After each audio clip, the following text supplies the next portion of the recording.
That's why he chose what he chose. And these are the Afro Commies top 10 albums of 2024. Number one is GNX by Kendrick Lamar. Number two is We Still Don't Trust You by Metro Boom in the Future. Three, Chromacopia, Tyler the Creator. Four is Blue Lips. Five is Scarecrow Deluxe. Six is King of the Mischievous South Volume 2. Seven is Dark Times. Eight is The American Dream. Nine is probably D-Lo Curry. And number 10 is Take Care. This seemed like a Defend your list, Drake hate Afro album. Commies. It's a Drake hate album tour. This shit seemed like a anti-Drake. No, this was yo. I wanted to go. Look, there was good music from all over. Look, think about how 2022 and 2023 were for rap. We were down bad, yo. Niggas did not have readily available albums that they were going to that had came out in that year and were like, this shit slaps. We had an abundance of it this year, and it wasn't just from one place in the country. Sure, yes, I know a lot of that is West Coast artists. There's also more than a few Florida artists, but there's also there's artists from Texas and Atlanta. It was just the Juneteenth I Hate Drake tour. A lot of them was on their stage. Listen, that's besides the point. I thought I was a Drake fan now. Remember? Mm-hmm. I thought I was a Drake fan now. But if we look at this list of my top 10 albums of 2024, this is, as May said, have some of these rappers been associated with shots against Drake in the rap battle? Yes, more than a few of them have been. But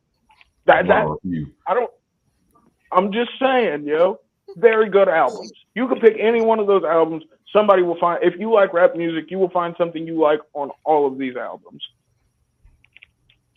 Well, and one of them's even, but look, in my defense, there's still a Jewish rapper on that list, even though it's not Drake. Zell or anybody, would you like to rebuttal this list in any way? The top 4 people I was on stage, crip walking on Drake's grave. That's crazy. They all put out amazing projects. That's not my fault, yo. They all put out amazing projects. This nasty work. They all. Hold on. What out of those top 4 albums are bad, Zelmay? Honestly, I don't think Metro Boom in the Future should be number 2. I just don't. It might be. I don't think that album was that high. This wasn't. I didn't rank these in one. This is just the 10 best albums of 2024. You can switch the fucking arrangement around all you want. Because I promise you, I don't think Metro Boom in the Future album. Real quick, it was just as they were my most listened to albums. I'm the most judgmental of Afro Commies musical taste. So, I mean, as I see it, the ranking's terrible, but hold on, the selections very solid. There was so much good. The only thing I don't like you don't have on there is Benny the Butcher. That's all I had, but it came out in January, so people might have forgot. Yeah, that was a minute ago. That's it, but I love the list. The summer was heavy, yo. It's not bad. I'm just trolling to her. I don't think number 2 should be number 2, but I'm not mad at the list. I just don't think Metro Boom in the Future are nowhere close to being that high. And that's fine. Like I said, this was just I literally just put them down as they were my most listened to albums. Those were just the most listened to albums. So we have also the Hollywood Sensei 215. Since unfortunately he couldn't join us, I will read off his list. Cowboy gonna be number 1. We know it. You so Stan. No, he went. I think he went songs in that album. He went songs. Oh, okay. Instead. So like I said, I need a more unbiased opinion instead of having 9. Yeah, because I legit would have I could have just put up the first 10 tracks of GNX and. So for Hollywood's top 10 songs of 2024, we have "Not Like Us," which I agree is number 1. We have "Thank God It's Friday," TGIF for Glorilla. Number 3 is "Bodyguard" by Beyonce. Number 4 is "Like That," Future, Metro, and Kendrick. Number 5 is "$1 Million Baby," the TikTok viral sensation, Tommy Richmond. Number 6, surprisingly, is "Family Matters" by Drake Stan. Number 7 is "Saturn" by SZA. 8, "Redrum" by 21 Savage. Number 9, "Nasty" by Tanashi. And number 10 Ending the list as he began it is Euphoria by Kendrick Lamar. Do we have any rebuttal to this list? That's my shit right I now. think considering all her songs sound the same once you really listen to them, but I think Glorilla had a great comeback this year with her song selections and stuff. You know, academics said she was washed up and she was done. So I think Glo had a great year. She put belt to ass, yo. She put belt to ass. You know, if all your songs is on TikTok, you doing something right. Yeah, I mean, what beat selection? Her beat selection is pretty much the same, pretty standard, but you know, all the songs pretty much sound the same, but it's all very Memphis sounding though. Yeah, so we'll give her that. That's totally fine. So I mean, I think shout outs to her. You know, shout out to Drake and Kendrick for holding down the year with the beef and more Kendrick than Drake though. You see that? You see it? It takes two. It takes two. Well, what it took three was somebody bowed out. We're not gonna mention his name. Yeah. No. Wow. Jay Fold, yo. Jay Fold. I respect this list from Hollywood because he was not a huge like $1 Million Baby Tommy Richmond fan. So the fact that he put it on, I appreciate. Maybe it grew on him later on. I agree. Glorilla did her thing. I do wish Euphoria was a little bit higher, but I think that's a personal bias. It may not be like the top songs for everybody, but I personally probably play Euphoria more than Not Like Us. I agree, actually. When I'm at home, so that's just me. Shit was gonna get real, but I think the rest of the list is pretty solid.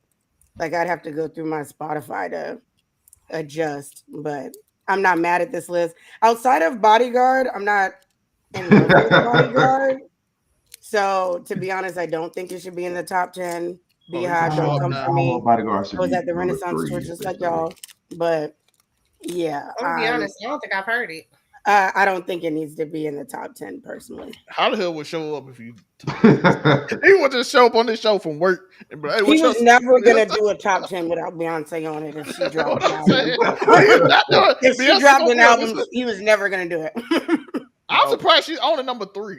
I'm be honest with you. Well, I'm the top 2 songs. I don't feel like you can debate how viral they went. I don't really think so the top out of the other 2. Not like I still feel like $1 Million Baby. If we're going based off of this list, $1 Million Baby should be 3. Like that should be 4. Yeah, but that shit got so. I can rock with that because $1 Million Baby probably is the most popular. Oh, it's so popular TikTok song. I'm not gonna lie, I burned out quickly on that one. I didn't. I love it. I love him. Everybody rocking with West Coast now. Also, we get you can look at my list from last year. It was still very so. I'm not just I want to escape the purely pushing for the West Coast bias because I am a pusher of rap music regardless of where it comes from. They said when it comes to Kendrick, if I like it. No, Kendrick just be making good music, yo. Good music, good music. But before I go to the last topic, I will give. If you don't mind, can I just say a word? Oh, my bad, Mr. Unico. Oh, gorgeous. Oh, wait a minute. Hey, hold on. Can we go to the one before that? Because that's the one I want to talk about. That one. You want to talk about? No, that's my thing. I'm sorry, the Chromacopia. Oh, yeah, right. The albums, yeah. So yeah, that was a dope album. It was a very good album. See, come on, Khaled. Don't start calling it weird, mysterious music. It was just fun. And Judge Judy was such a good man. He's got some really songs. He got some songs that should have been like up there on songs of the year. Because like him about the one with like his dad or whatever. And then it turns out his mom's been lying to him the whole time. Like, actually, your dad was cool. It was me. I mean, the West Coast bias. Listen, Joe, all that is great, and everybody was like, "Yeah, this is awesome." It's like, "Yeah, I fuck with Tyler." Yeah, that's Kendall. Fuck all you niggas. Throw all that CD shit out the window. Yeah, I'm just, hey, it happened. It didn't happen that. Yeah, it definitely did happen. Nobody's talking about Tyler after Kendrick. Kendrick, it didn't happen like that. Yes, it did. Man, listen, Tyler the Creator is like the next, like not even the next Kanye. He might be the current Kanye in regards to being musically great. Listen, Kanye, musically great and underrated. But do you not say? Do you disagree that what is Kanye not good? like producer and No, like composer? Kanye. But saying because I know you talking about Kanye. I'm Back talking then, music. Kanye. I'm talking musically because I does don't he know if still not come that's out? that's a Musically, that's a that Kanye. Like I'm Kanye talking about different. composing and actual That Kanye oh, different. okay. sound. In Putting terms songs, in terms of catalogs, we gotta put Tyler up there right now. So It would be up there though. man, Tyler has like his he has the rowdy music and even Sticky is I hate that song. It's only because of Sexy Red, but I hate that song. And now even that's starting to grow on me a little bit, man. I hate it. Don't be talking bad about that's a Big Drake Sexy, effect. yo. You know how Sticky I draw